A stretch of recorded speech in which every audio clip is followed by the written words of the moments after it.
তুমি বিরোধী দলনেতা হবা, তুমি বিরোধী দলনেতা।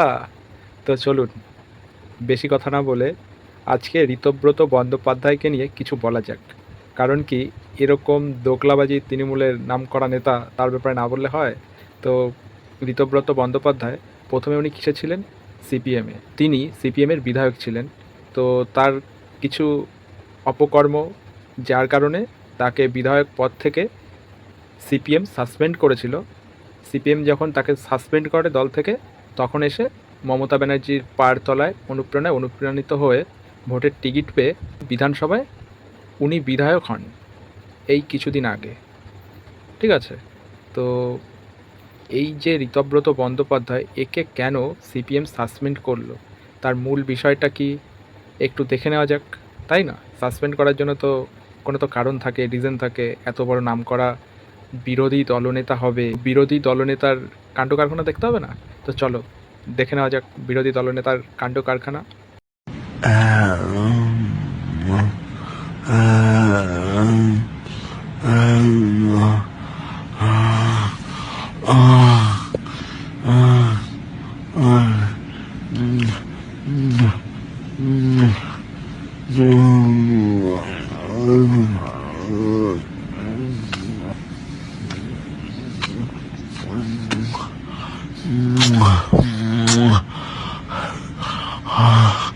I'm waiting for you, honey.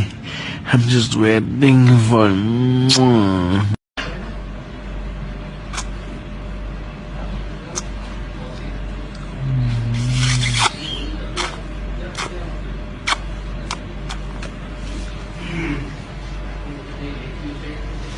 Love you, baby. Love you. মোটামুটি সকলেই টাকলা জনি দাদাকে তো সবাই চেনো। আমাদের পশ্চিম বাংলার নতুন পনস্টারের নাম কি? ঋতব্রত বন্দ্যোপাধ্যায়। তো দেখলে তো ভিডিওটা কেমন ছিল? এটা কে বলো তো? আমাদের ঋতব্রত বন্দ্যোপাধ্যায়।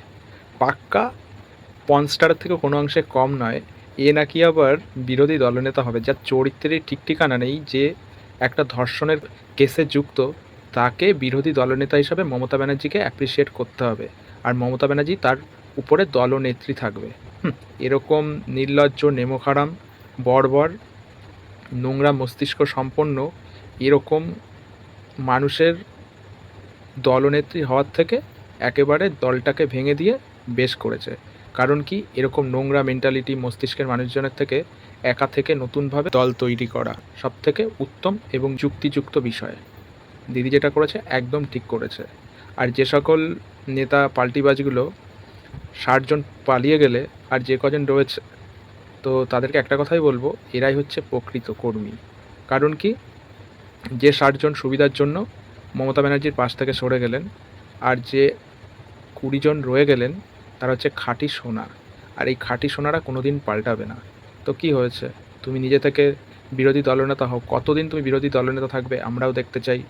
আর আমরা নতুন তোলামূল নই, আমরা সেই পুরনো তৃণমূলের কর্মী ছিলাম, কর্মী থাকবো। দিদি জিতলেও যেমন তার পাশে ছিলাম, আর দিদি হেরে গেছে বলেই তাকে ছেড়ে পালিয়ে যাব, এরকম নেমোখারাম নই। দিন শেষে একটা কথাই বলবো, জয় বাংলা, মমতা ব্যানার্জি জিন্দাবাদ।